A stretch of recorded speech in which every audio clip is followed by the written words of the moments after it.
G'day, Snappers, and welcome to the Sunday Snap, coming to you through the SC Ballers feed.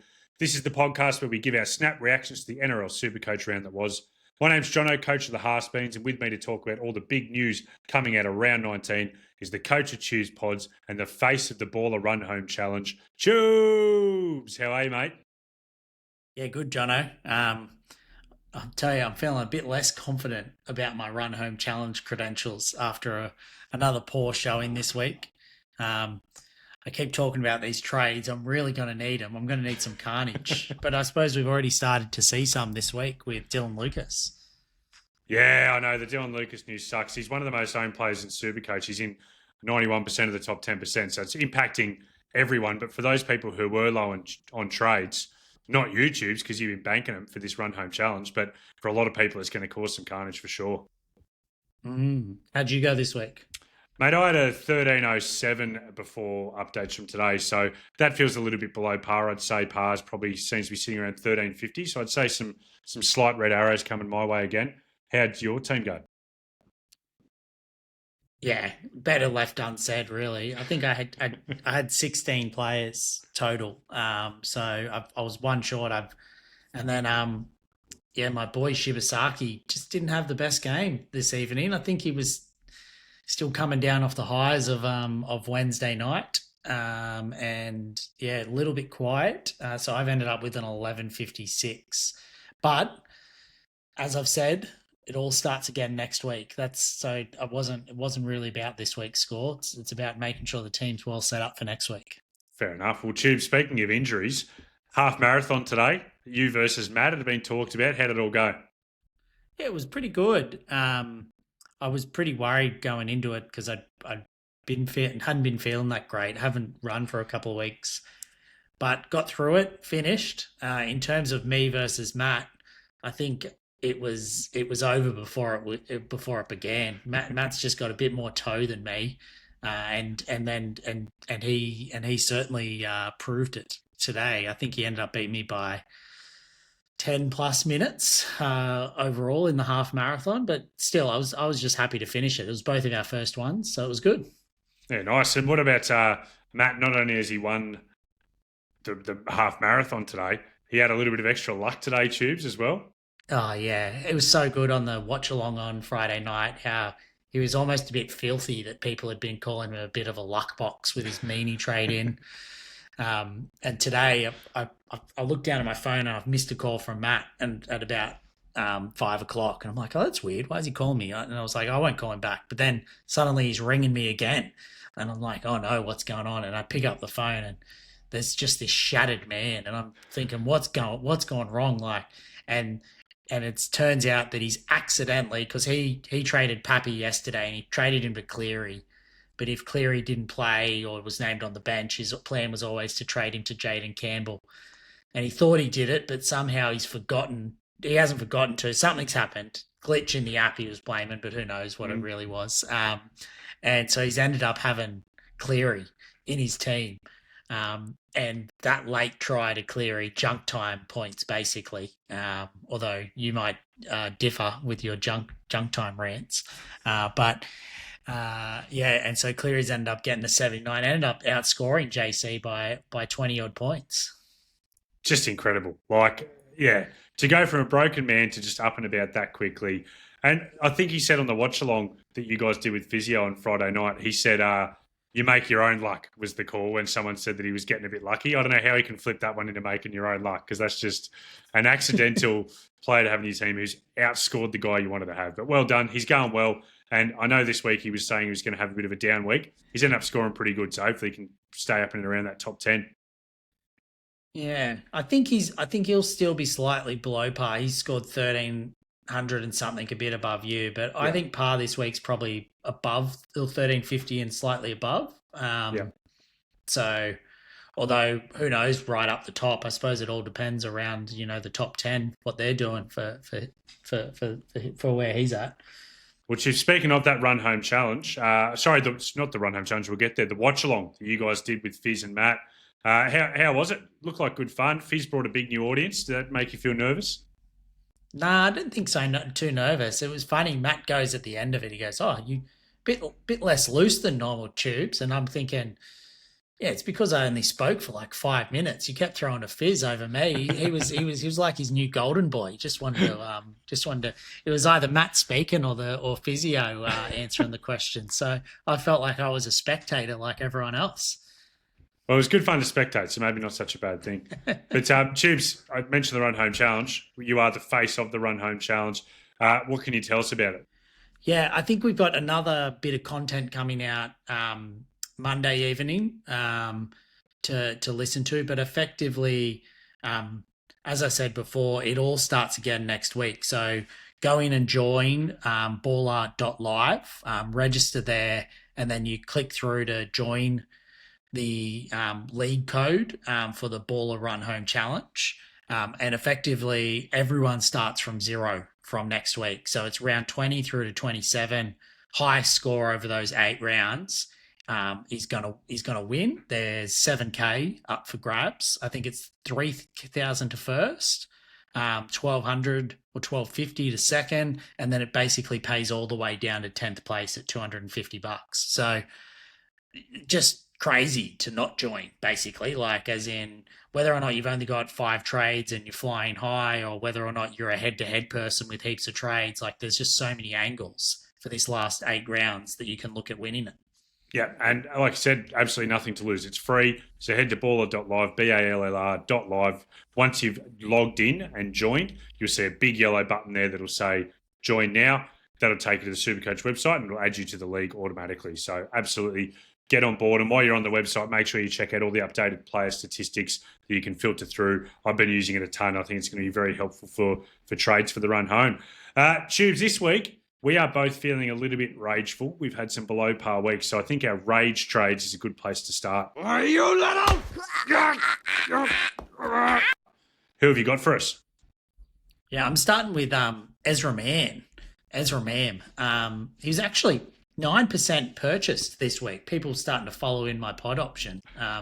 He's had his worst NRL game probably all year, which equated in a poor SuperCoach points, 36 points. He had a fair few opportunities, actually, I thought, and he just butchered just about all of them, basically. I don't know if he's certainly not a sell if you only brought him in this week. His break even was 33. He got 36. He's 570K. For me, I've just got so many Broncos. I've got Walsh, Shibasaki, Haas, Mam. They're on the bye next week, but also just don't know if I really want to load up. We saw today Shibasaki and Mam can both go low in any given game. Not Shibasaki as much, but Mam certainly can without those attacking stats. So at 570K, I'm looking at moving him up to someone else with some jewels that I've got for next week.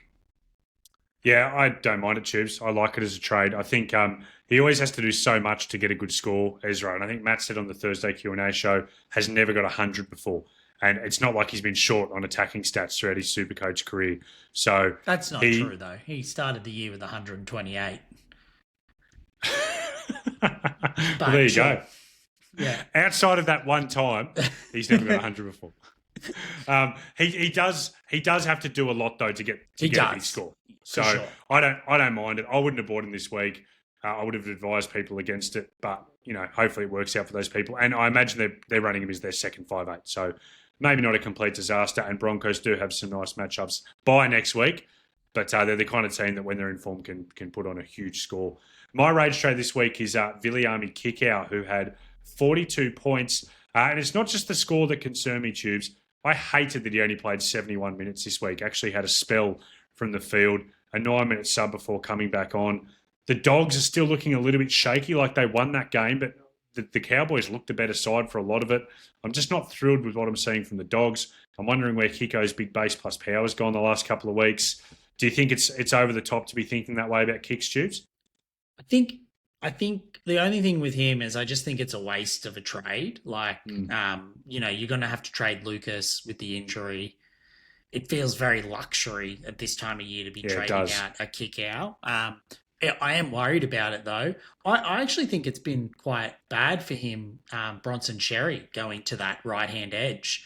Like, I don't think, how the kick out had that out-the-back sweeping play going well. Like I think Yeah, maybe what's a lot happened of to it it? was Where's it gone? Sherry's. Yeah, it's like Sherry was running such good lines, like, and so it's sort of been lost a little bit since he's swapped to the right. Um, Maybe. but Crichton will be back next week on the right. Sherry back on the left. I think the Dogs still will find a bit of form. No idea why he played 71 minutes. I think after Burton got injured though on the weekend, I can't see that they won't pick Galvin on the bench again and not have that 4 forward bench moving forward as well. True. So yeah, it just seems silly to not have him there. They don't need to have 4 forwards. Billy can play 80 minutes, and I'm sure there's others that can play plenty of minutes too. Yeah, good. You talk some sense to me there, Tubes. Thank you. I like it. Good, positive. On to the first game of the round now was the Sharkies versus the Dolphins. And we had to start with Nico Hines. Tubes, you had the VC on Nico. I actually think everyone in the Baller family had the VC on Nico except for me. He had a great game, Tubes. It really looked like he was the dominant man again. Now, I reckon, probably 4 or 5 snaps this year, we've said, it looks like Nico's the dominant man again. And then the next week, Trindle is and they lose. But what did you make of the Nico game? Yeah, I mean, it's funny. I think I said to you on Saturday, I was like, 2 tries and that sort of. But I mean, he's ended up having 137. Like, it's just such a massive score. He looked from the outset to be trying to be heavily involved, but also bringing his running game back a little bit as well. I know he scored those 2 tries, but he was taking on the line a fair bit. And I just think that he's been helped by the form of Blake Brayley. Like Brayley, when he gets a quick play the ball, and he seems to be making the right decisions. He certainly set up one of Nico's tries just by making sort of the right call. I think he got both. Yeah, but I don't know if the other was like he got it. I felt like it. Anyway, it was still good hooker work. Like so, it's and so he's looking fantastic as well. He had 117 in the end as well, and he's certainly the form hooker of the competition at the moment. He looks great. Like the work he's doing at a dummy half and getting Sharks on the front foot. It's Harry Grant-esque. Like it's that one where he takes 5-6 steps forward, gets the defence on the back foot, and then either goes himself or flicks out the back to people with momentum. I'm really impressed by what Brayley's doing at the moment. Might be the origin hooker next year. But Tubes, it's hard with this Nico thing because I know there's so many people in the same boat as me who own Nico and Jerome Hughes. Nico's 71% owned in the top 10%. Jerome Hughes is 70% owned. So they're both super owned. I kind of wanted one of them to have a bad week this week to make my decision about who to flick to Cleary easier, but I certainly didn't get it this week. But no, he looked great.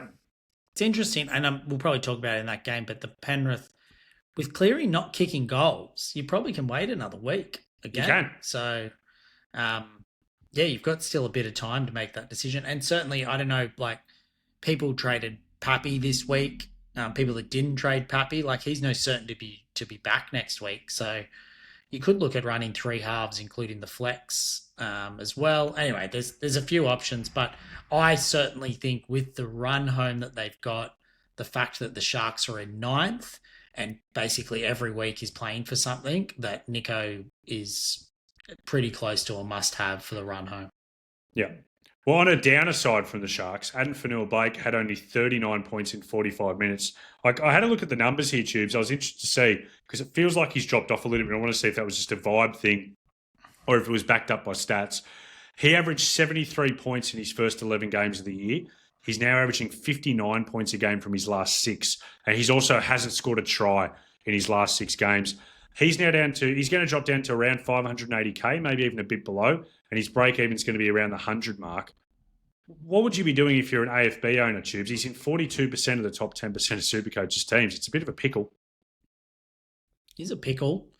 I think the value is tough, similar to saying kick out. Like, it feels like it'd be a luxury trade at this point.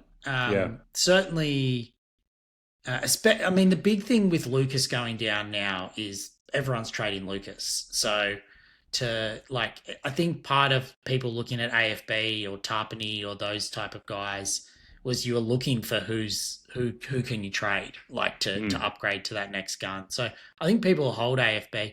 I did hear a rumor that he's been battling like some back injuries, like obviously not too bad that he's able to play. But that could be a reason that his minutes are being managed and he's not as explosive. But yeah, I think if I was an owner, I'd just be holding as that third front row forward and maybe not have him in my 17, 18 until he starts showing a bit of form again. Yeah, and unless you need to, if you have people on buys and stuff, but otherwise you can just sit in there and watch. Tubes, you can't beat this last bloke, Herbie Farnworth. I know you're a non-owner. He had 105 he got upgraded to. He was 80 at full-time, upgraded to 105. He scored a try. And what's crazy is I thought he had a pretty poor night by his standards from an NRL perspective. A lot of defensive misreads, a little bit frantic with the ball, but just another huge score.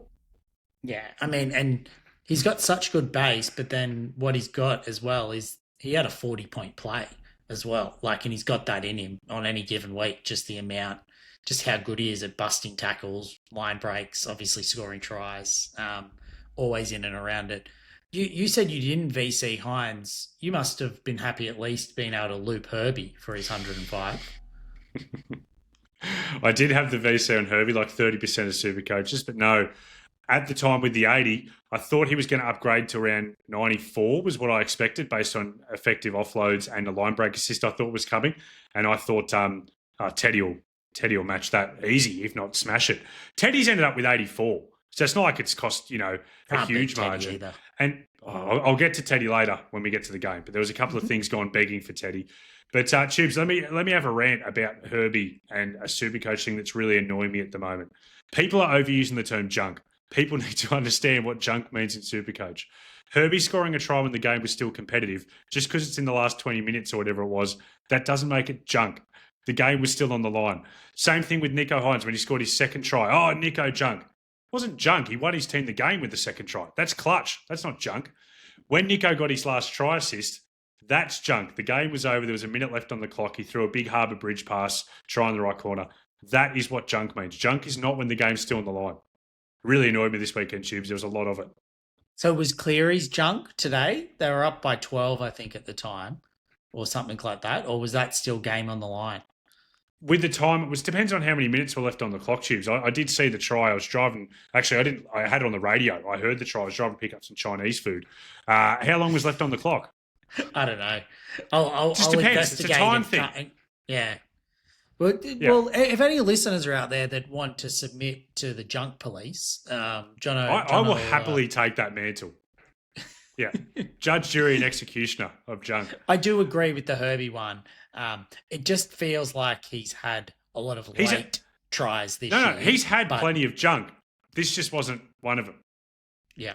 Anyway, I'll move on from my rant. Let's go to the next game. The Knights versus the Storm. Jubes, you mentioned Dylan Lucas. He's gone for the year. That's confirmed today. He ended up with a 52 and 60 minutes. Everyone's going to be trading him next week. The good thing is he's got the dual, which is handy, which means people are going to have a lot of flexibility potentially about what they can actually do to bring in for Lucas. Dom Young, big game, 103 with 2 tries and an assist.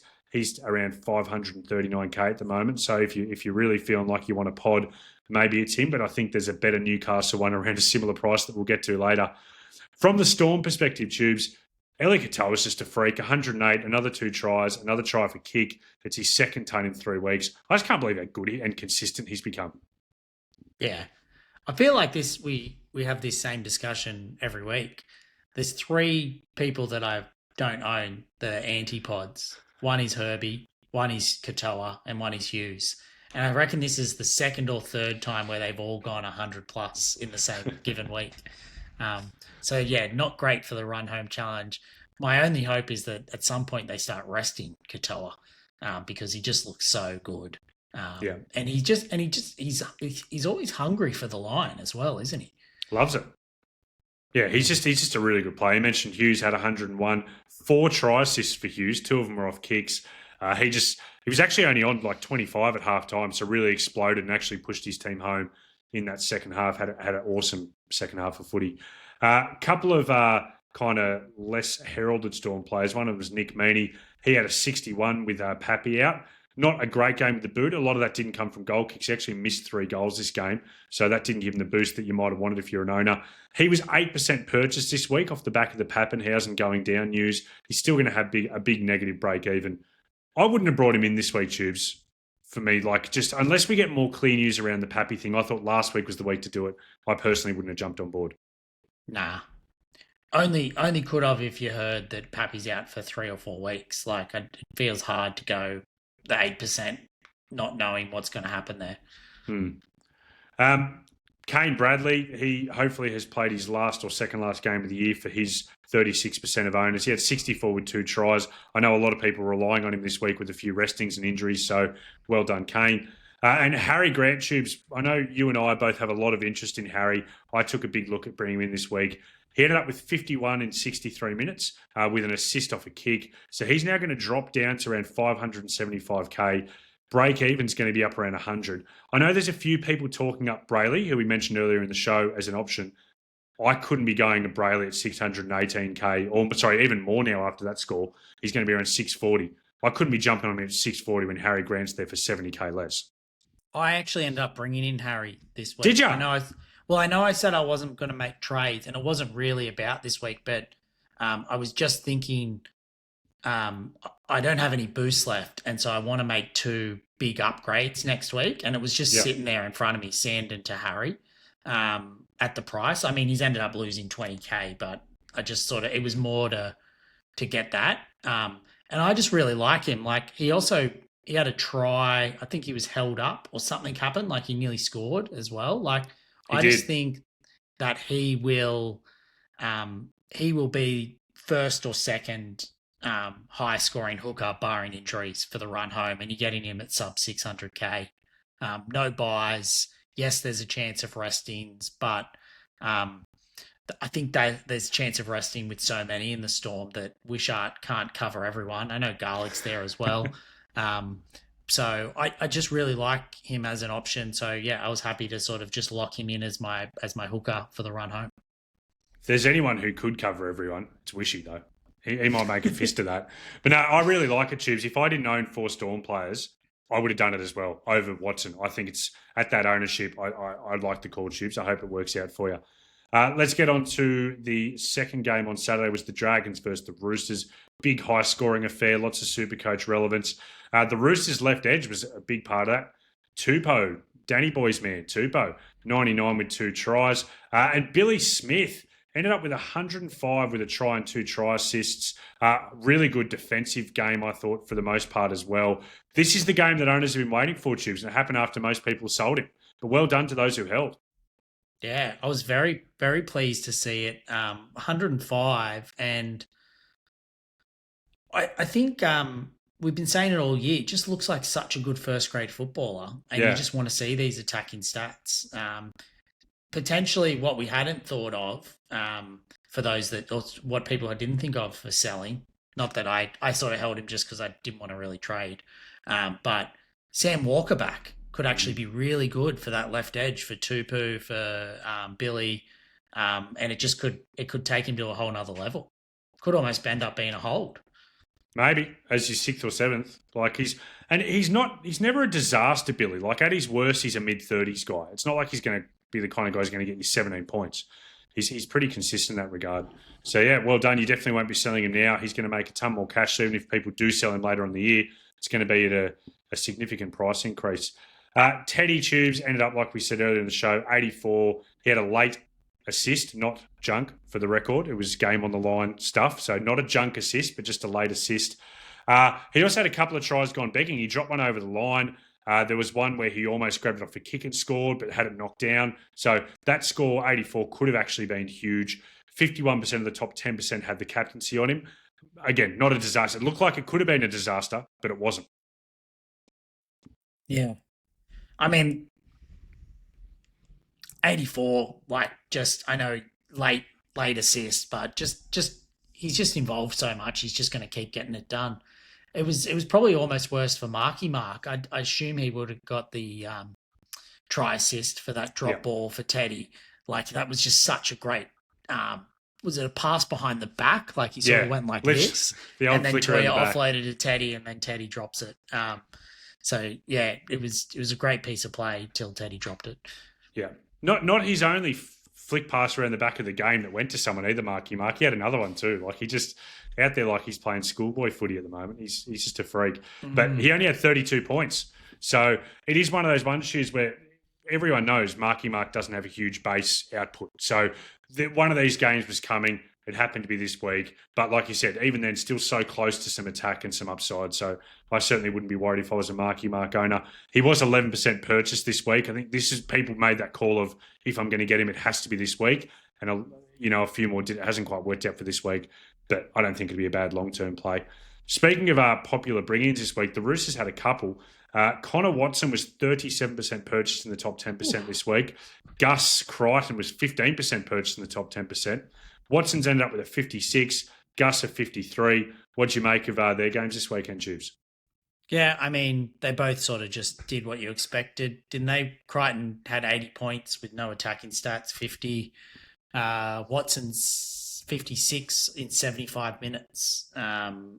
So backing up off Origin, people would be happy to see that brought him in. I'm still a bit unsure of what this rotation is going to look like with Radley now back, but I think Watson's likely to get the big minutes. So we'll just see. Speaking of Radley, did you see his try celebration? Nah, I missed it. He did the Happy Gilmore. He came down and grabbed the camera and was talking to the camera and I can't remember the exact quote and I don't want to butcher it now, but it was the exact Happy Gilmore quote. It was a great try assist. Only to be beaten in the same game by the Dragons winger Finau. Did you see he did the lean back Telstra whistle celebration? No. Good. So good. Yeah. Anyway, speaking of Finau, actually, he's next on the run sheet. He had a pretty good game, 75 with 2 tries. He's going to be up around 320k now. Looks like he's got decent security in that back line with all their injuries. So I'm sure those who picked him up as a 7th centre wing instead of enough are pretty happy with that. And what about Jaden Sewer? Just thought he was prime Sonny Bill Williams tubes, 126 with a try and an assist. Did you see that double bat on? He did a cutout tap on, cut out his centre to the winger, just on the fly straight to his chest. Sloane scores in the corner. You haven't picked up from my little hints for the last 5 times you've asked me. Did you see that in this game? I didn't watch this game, Jono, so I didn't see it. Well, highlights exist, and that was one of them.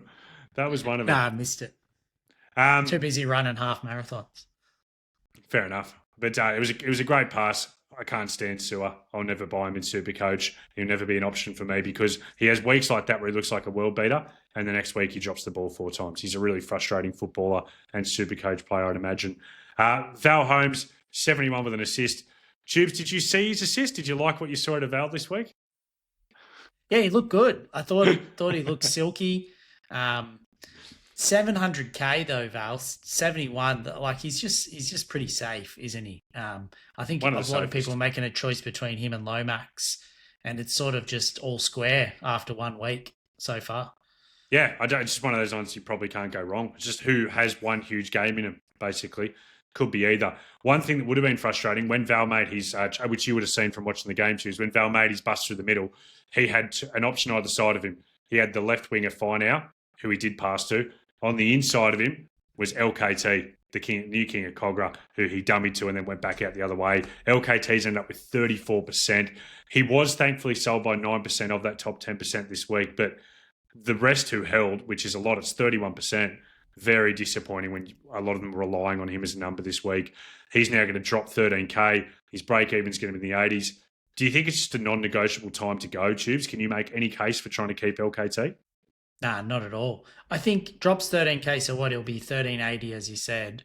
Him up to Jaden Campbell's 150k. I think that whatever people will be using the Dylan Lucas money next week and going LKT up to Campbell will be very popular trades, I think. Great shout. The last game on Saturday night was the Cowboys versus the Dogs. Not a lot of SuperCoach relevance in this game. Drinky had 49 with no tries or assists.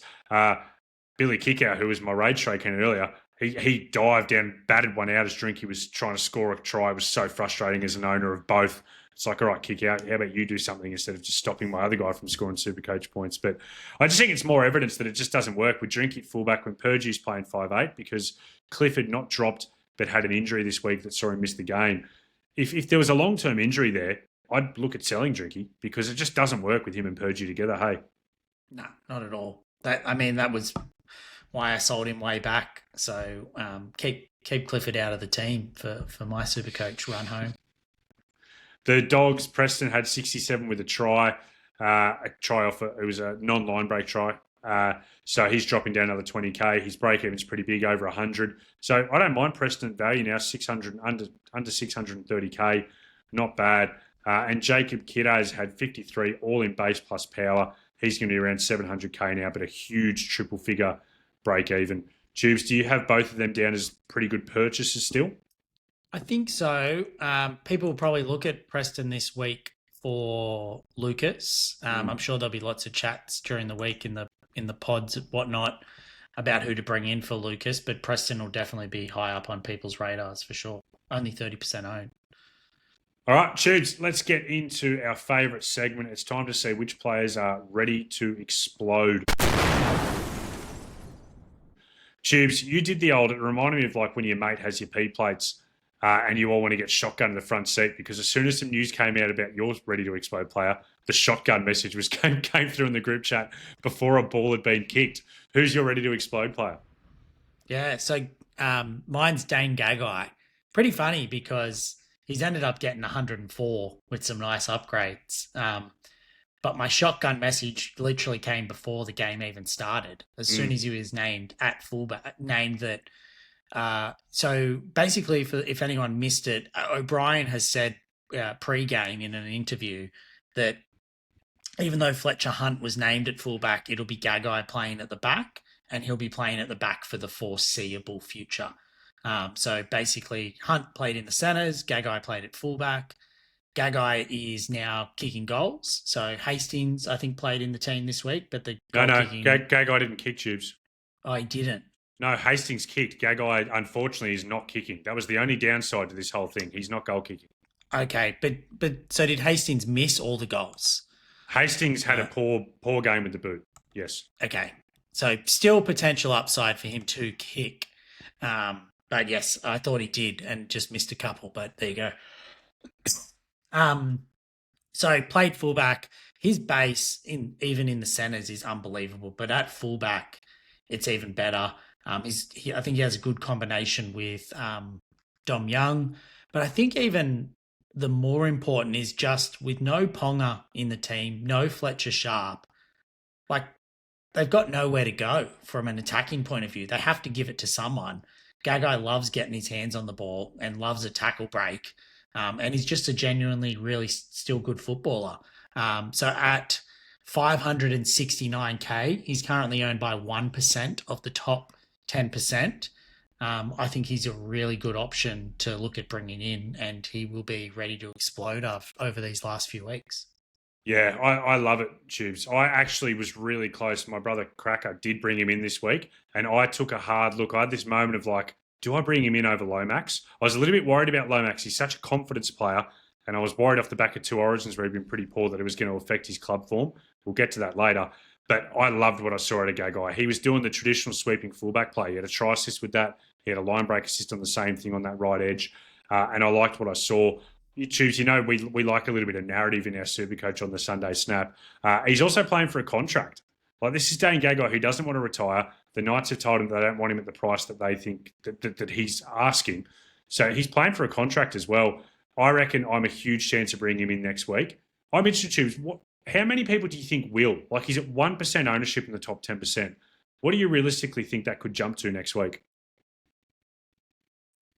10 max? I don't think that many, because it feels like a lot of people are really set in their centre wings. And I think we talked about... But for Lucas, you don't think he would be a popular... I suppose if people have Lucas in the centre wing, like I think a lot would have him in second row forward. But certainly, yeah, if you've got Lucas in centre wing, then he will be a popular one for that option for sure. Nice. Yeah, Tubes, I reckon it's a great ready to explode. I think he'll be a big talking point this week. My ready to explode player is David Fafita, who is currently in 0.1% of SuperCoach teams. He's going to be coming in next week at around 630K. His break even is going to be up around 170. But Tubes, the big chat this week was that if the Titans lost this game, Des Hasler was going to lose his job, was the kind of media narrative being pushed out there this week. The Titans have lost. I just think there's a chance that Des goes and Fafita is just freed playing a big minute role on the edge, maybe even gets his left edge back that he wants, that he was having beef with Des about. And I think if he comes in that kind of a spot, he could be a huge pod option, especially if we're looking for some of this baller run home challenge. If you've got Dylan Lucas in your second row forward, if Fafita's named to start next week, Des gone, I think he could be a pretty exciting option. Could have huge Supercoach ramifications, Des being gone. Break even of 170.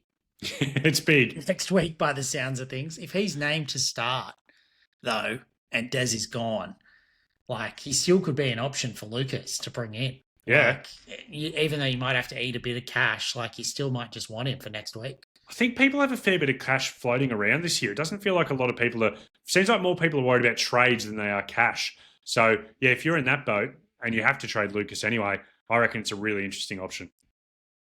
Yeah, I like it. Two different ends of the spectrum. You've gone for someone that's got... And even on in his points, like, what did you say? He had 16 points in 27 minutes today. But that he also should have got that line break assist, try assist for the group dropped ball over the line from YGI stopping him. So, I think he's a must get if he's named. If what you said plays out, Des gone, he's named on an edge and likely to be 80 minutes. Like, I'd be bringing him in just about straight away.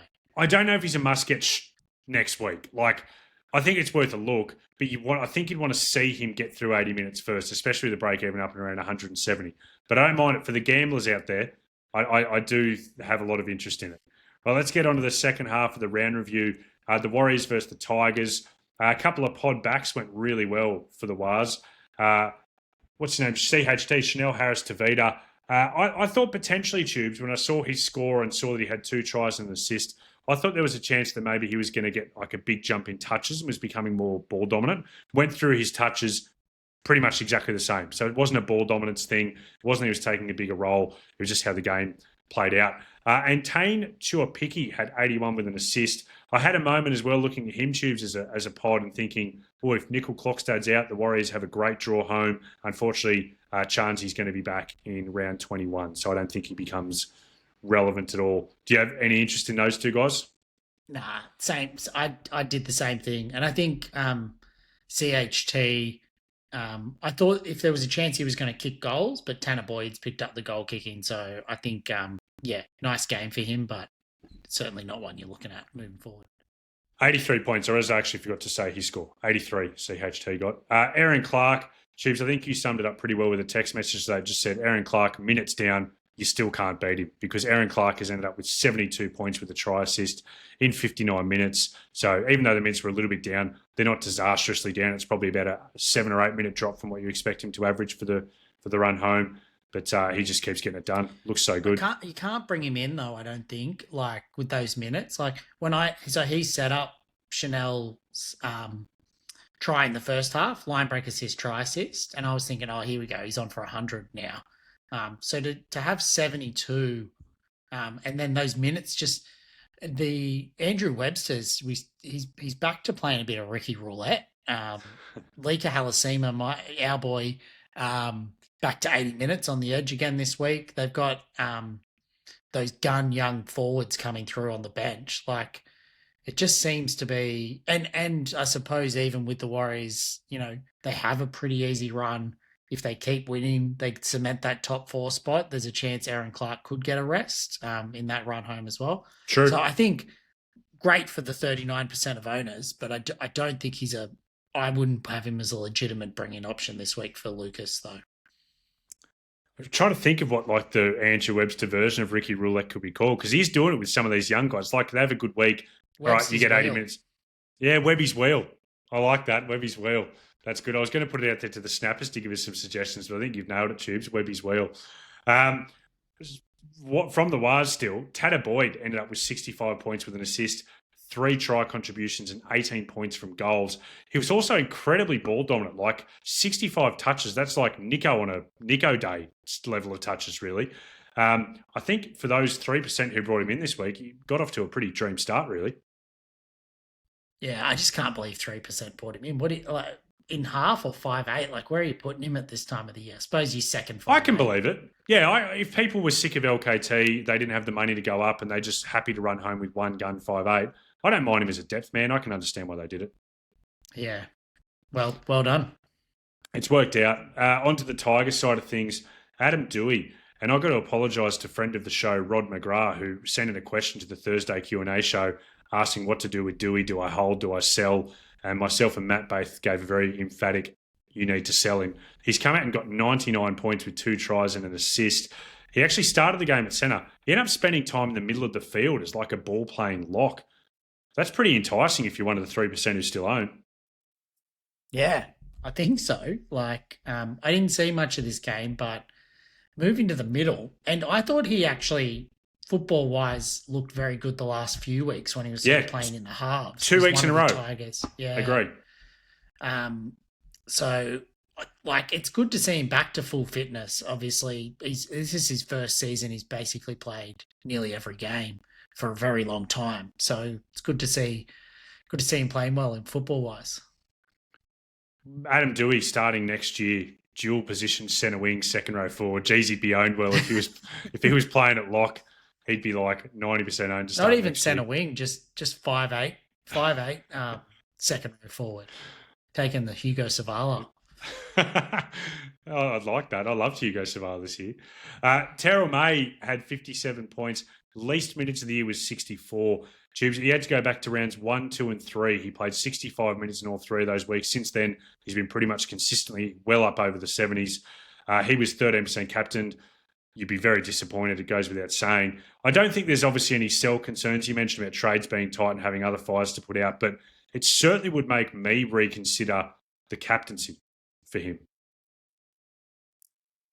Yeah, I think so. I mean, it just sort of puts that doubt. Haas had one of these earlier in the year as well. Like, it just puts that doubt in your mind to go, is he really that safe? The thing with him, though, is he definitely has that upside when he plays 80 minutes as well, because he can score tries and just get attacking stats. But yeah, I think the other thing, like, whilst it's worked really well, that captaincy, if you went him or Haas basically all season, you'd just be feeling really good. What we definitely saw last year, and I'm thinking of the run home challenge here, is just defenses start to open up at the back end of the year, and we really do start to see a lot of those more attacking upside players go big, that you're pretty much looking for 100 plus for this run home as your VC or C. It's a great point, Tubes. And you also see teams kind of give up a little bit too once they're out for the year, and you can get some real bloodbaths this last little kind of 6-7 rounds of the year. So I reckon it's a great call. People should definitely reconsider and look for high upside options. I like it. On to the second last game of the round was the Panthers versus the Eels. Tubes, could I interest you in an Isaac Tungo? At he's only got 9 owners in the top 10%. He's going to be available for just over 400k. 102 points with a try and an assist. Isaac Tungo, he loves the finals. He can smell the finals in the air. Any interest? No interest, but he does look like a different player. Like, he does. 4 or 5 weeks. Like, compared. What's going on with him? He was lucky to be making New South Wales Cup at the start of the year. Like, he was in that bad of. Don't know. It's just he loves the finals. I'm not going to make any further speculation on that. Nathan Cleary, 79 points with a try. We mentioned that late try for him. Started off the bench, played 51 minutes. I think a lot of people are going to be taking a look. He's going to be available around 720k, break even of 85. So like you said, Tubes, earlier when we spoke about him and Matt bringing him in, you don't have to get him next week. In fact, if you're a Hughes Hines owner, you might want to wait to see Cleary goal kicking before you do bring him back in. Yeah, I think so. Especially with a few other things to mop up next week as well. But yeah, wouldn't mind seeing him kicking next week and then bringing him in the week after. Tubes, this next guy, you don't like him as much as me. I'm tempted to bring him in. I'm kind of going to make a call between Gagai versus this bloke. It's Blaze Talangi, who had 72 points with a try assist, 2 line breaks and a line assist. He's 550 odd K. He's going to go up a little bit this week. He's only 5% owned. I'm really impressed with the footy he's playing. I think Panthers have a really, really good run home, like underrated how good their run is. They do have 3 weeks in a row. I think they play Raiders, Dogs, Storm 3 weeks in a row in 23, 24 and 25. But either side of that, just a fantastic run. and I kind of want to get a piece of that Panthers backline, and Blaze could be the way in. I mean, he could be. I just think him versus Gagai for the run home at very similar pricing. If Gagai's playing fullback, I'd much rather him than Blaze. If you're looking for a piece of that Panthers backline, yeah, it's annoying because Big Bad Brian, as we've said, doesn't look fully fit. Obviously, didn't play today. I just think for at that price, 550K, like I don't think you're going to play him that often enough because he's just too much of a risk. Like you're going to be umming and ahhing, and then you might end up playing him some weeks when you probably shouldn't, and you'll regret it. And then others you won't play him just because you'll be worried that he could have a low game. Yeah, I think Gagai's going to be much more consistent. It's just that the Knights aren't good. They might give up for the year, whereas Panthers are going to be trying to push for a potential top 4 spot. So I don't know. It's just, yeah. It's. I think it's It should be an easier decision. Gagai's not giving up though for his contract. That's true. It's true. Isaiah Yeo, I know we've spoken to him a little bit, Tubes. He was my ready to explode player a couple of weeks ago just because his ownership's so low. He's at 2%. I thought he looked really impressive today, football-wise. 42 points in 54 minutes. He's on my radar as of next week when he gets back to that 80-minute role. From the Eels... Wasn't quite ready to explode at the time. Like, he hasn't yet exploded, but could still explode. Wasn't ready at the time. I think he's a good call for the run home challenge. I like him just because he's going to be a consistent 70. I think he'll average 75 points for the run home, and I really like him. And there's a chance I'll bring him in for one Tallis Duncan in a couple of weeks, I think. From the Parramatta Eels perspective, Zach Lomax was 12% purchased this week. He's done well. He's scored well. 80 points with a try. He absolutely bombed another one. He led in 2 tries with really poor defensive reads. Tubes, I mentioned about him he's a big confidence player, Zach Lomax, and I think his confidence is pretty low at the moment. I really didn't like when he bombed that second try and the ball was still in play and he just continued to jog off the field and didn't seem to care for another 20 metres, and Panthers ran up the other end and scored 2 plays later and he never got back. I worry about him now. I don't worry about him because his base is just so good, and I still think he'll have those games. I mean, in a way, I'm worried about the Eels. Like, what's even going on there? Like, they started Dylan Brown at hooker, yeah, and then he went off, and then he came back on in the last 5 minutes playing lock. So they're running Footy Dean and Papali in their halves. They don't look cohesive. I know Lomax bombed a try. He looked confident when he scored that first try. I'm happy to own him. I still think he's going to be a top 3 centre wing for the run home. But yeah, it certainly didn't leave me, busting with confidence after the game. Yeah, I think he'll be fine from a Supercoach perspective too. Just maybe won't have the highs that I was hoping for. I also think when Mitch Moses will be back. Yeah. When Mitchy Boy's yapping at you, like you're not going to be running downfield 20 minutes with Mitchy Boy's getting into you. So that might kind of give him a bit of a rocket as well. Maybe, but Mitchy Boy might come off the bench. Like Footy Dean and Papali could hold him out. I understand. I don't mind this Dylan Brown thing because they've said they want to play Josh. They're not going to the market for a 5'8". They want Papali to be their 5'8" next year. Dylan Brown's not playing with them. I reckon. Little conspiracy theory though. I mean, maybe they will. Who knows? But little conspiracy theory is that they just didn't want his management to push for an early release like before that July deadline to Newcastle. So it's almost like Parramatta have waited to get past that June 30 deadline into July, and then now they've made this move. Like I reckon it's a little bit tactical, and I kind of respect it. But he could be drop tubes. Like who knows? They got Riley Smith back next week. They've just signed Talon De Silva. It'd be pretty funny if they made him see out his contract in New South Wales Cup. Anyway, we'll see. Yeah. Interesting. Charlie Geimer, he was one of the most kind of popular cheapies at the beginning of the year. I think he was up at like 30% ownership when Supercoach started. He has finally delivered for the 4% of owners who held him. He had 71 points in base in his first 80-minute game of the year. Yeah, well done. No one's going to be bringing him in, but it's nice that you maybe don't have an AE nightmare on your hands. So well done to those 4% faithful. Last game of the round, Tubes, is the Titans versus the Broncos. Your man Reece Walsh looked really dangerous tonight. He did. On the bye next week, the Bronx, he looked very lively early. They just couldn't get out of their own way, the Broncos. So he's ended up with 71 with a try, but without the line break and an assist. Um, I just think you might look at Walsh from round 21 onwards. Obviously, I own him already, but what you said before about teams giving up potentially for that run home, like he's one of those people that won't take his foot off the pedal when teams do give up, especially if he's feeling himself that particular game. Um, so yeah, I like him. I wish he went bigger tonight against the Titans because I felt like it was there for him in the first half, and they just weren't taking their chances. Yeah, I was watching this game, but not really looking at the SuperCoach scores, and I was really surprised when I looked at the scores and saw he was only on a 71. Like, it felt like he had just had a bigger night. But yeah, I think he's a good little pod for that run home challenge, Tubes. I think he'll deliver nicely for you. And I reckon a lot of people won't look at him because there might be people who want to sell Pappy next week, and the Broncos are on the bye. So I think Walsh should be a little bit forgotten about by many. Okay. From the Titans side of things, finally, Tubes, there was a little bit of life in Tino. He had 67 points in just 49 minutes off the bench.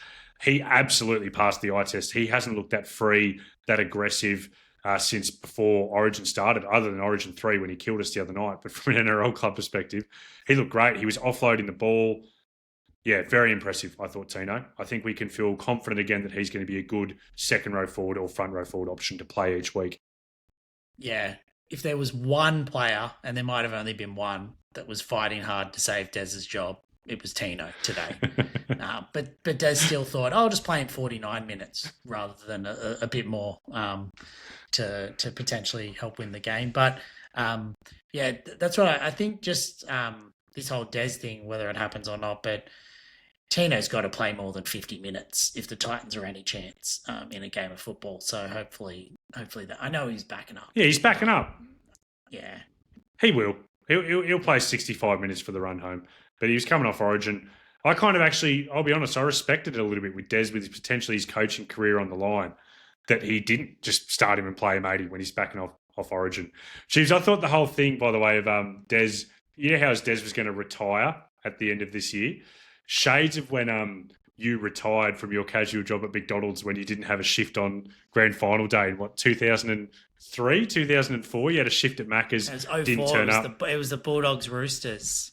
And you were quickly retired from your job at McDonald's, the same way Des was going to be retiring from the Titans. I don't think I ever said I retired. I think that was. It was a fine. I think I said if you put me on grand final day, I'm calling in sick, and they put me on, and I called in sick, and then I never worked there again. So good. James, no podcast likes to mention Beau Fermor more than this one, because this is the home of the Beau Leavers. He has 63 points in base plus power. I think, again, Tubes, his name has to come up. Dylan Lucas is out. There might have been some people who really liked the idea. They had Kane Bradley in one spot, Lucas in the other, and they liked the idea of being able to flip back and forth between those two depending on where the needs were. Do you think Beau Fermor was still an option? He's going to be just a touch over 600K. Yeah, I think for sure. The only thing is just what we keep saying, this Des news, and whether if Fafita somehow ended up back on the left, I think it would be, I wouldn't get for Fermor in any other position than what he's doing right now. So if that was in any jeopardy, that would be the only thing. Yeah, true. And he has actually started to have a nice little relationship with Kieran Foran on that left edge too. And Kieran Foran did that with David Fafita a couple of years back when he first came to the Titans. So, yeah, I agree. His base plus power is still just so rock solid this year that I think it's not going to let you down, but maybe less tries on the horizon. Jaden Campbell, we've mentioned him, Tubes, a couple of times this show. He had 58 points. His only major attacking stat was a line assist. He is going to be dropping 30K now. So you can pick up Jaden Campbell for around 530, 540K. Huge break even, up over 100. Would that break even put you off, or do you think for anyone who doesn't own him, they just should get him at that price? He's not a must get. I still just feel a bit. I mean, if you're still a Munster owner, like, you don't need 258s yet. He's gonna have a break even 119 for next week as well. So you don't have to get him next week. I think if I was an LKT owner, I'd be you getting rid of him. I think I'd be going straight up to Jaden Campbell. If I maybe had other things happening there, it might be a little bit less desperate, I suppose. Yeah. All right, well, Tubes, that brings out our round review to a close. Let's go into our final segment of the show. It's time for the Little Black Book. Who have you got jotted down for us this week, Tubes?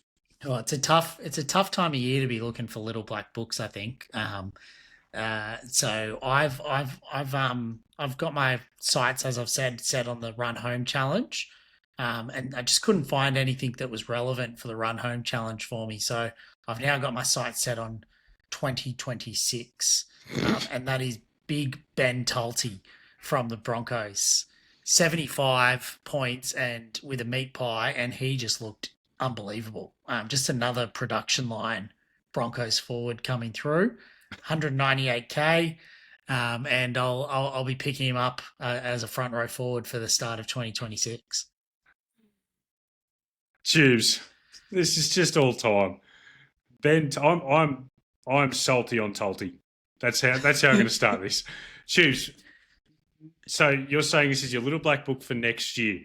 So, Tubes, just so you know, I don't think you know much about Ben Tulty. He is a 26-year-old prop who's just signed. You're talking about this big Broncos production line. He signed with them. I think he was at the North Sydney Bears before he came up about 3 months ago. So he's a 26-year-old who is not at all from their production line. Production line. What I will say, though, is he did have a really good game today. And I think he does have a spot in their team. I think it's going to be hard for him to be relevant when he's got guys like Payne Haas, Paddy Carrigan, Xavier Willison maybe getting big minutes in front of him. But could be a 2027 little black book when he's over playing for the Perth Bears. Oh, that's so good, Tubes. Did you even look tonight, or you just thought he had a good game? I'll go with him. He had a good game. It's a tough category this time of the year, the little black book. Well, I think I've got a good one, Tubes, for my little black book. I think it's slightly better than Ben Tulty as an option for the run home. I've got Dallin Watene-Zelezniak, who is only 337k, ridiculously cheap. He's in 0.1% of teams. His break even this week was 71. So far before updates, he's getting 71, so his price should stay pretty level either way. I've been looking at a Warrior that I can bring in. It's why I mentioned Chua Picky earlier. The Warriors, in my opinion, have the best run home of any team in the NRL. They go Knights, Titans, Dolphins, Dogs, Dragons, Titans again, Eels and Seagulls. They play 2 top 8 sides in the rest of the run home. No buys left. He's priced 337k. This is a guy who was 700k 2 years ago. He came into this year at around 540k. I just think it's incredible value. There are people who are looking at enough in their 7th spot in their centre wing. I'm actually tempted, Tubes, to trade Katapani down to Dallin Watene-Zelezniak and hold him as my nuff spot and just play him on matchups for the run home. Yeah, I like it. I like it. I like him as an option. It maybe feels a little bit luxury to go Karapani to him because I don't mind Karapani as a 7th centre wing upside in the right game for the Broncos as well. But I even think, like, especially if you need to or want to free up cash, going, one of those 500-600k centre wings down to a DWZ to go for a flyer. I really like him as an option for the run home. So you would have enough confidence you'd even have him potentially as your 6th centre wing? Yeah, I think so. With that run, from what I saw of the Warriors, I really didn't mind it. And as you said, Tanner Boyd being the dominant half, playing the right-hand edge, when Chance is back, getting back those sweeping plays. It's a little bit, I think Metcalf, for as good as Metcalf was as a halfback this year, wasn't really as structured a player. And that isn't as good for DWZ. So I really like him as an option, particularly with the run you just mentioned. I do agree it is luxury to go Katapani down to him, but it also frees up 150k. So, like, it is luxury. It just depends if you need money in certain spots. But I'm going to take a big look at that. I'm very interested in DWZ. Tubes, that brings us out to a close for this week. Do you want to tell us more? I know there's a little bonus baller episode coming out tomorrow. You were on it. Do you want to tell us a little bit more about it? Yeah, Matt and I recorded it. a bit earlier, and we're basically just running through the run home challenge and sort of talking about some tactics, what you're looking to do, a bit more information that sort of sits around it. And yeah, that'll be coming out Monday night. Does Ben Talty get a run in that one? No, this is just a 2025 run home challenge. Not looking ahead to 2026's run home. To 2026. I do think DWC might get a mention though. Does he? Yeah. Probably because you heard. Have you recorded yet, or you just heard what I said now and you liked it? Already recorded. Already in the can. And obviously Tuesday show will come out for all the team list news, and then Thursday Q&A pod, and then Thursday night another watch along, which I believe this week is the Dolphins versus the Cowboys. So plenty of SuperCoach relevance in that one, and it should be a great way to kick off Ballers Run Home Challenge. Tubes, time for you to go get some pickle juice for those cramps you got from your big half marathon today. You got anything else for us before we head off? I did just want to say it was nice getting through an episode with the South Spy. Only one mention of Tallis Duncan tonight, so it was an enjoyable snap, Jono. Thanks a lot, and you beauty.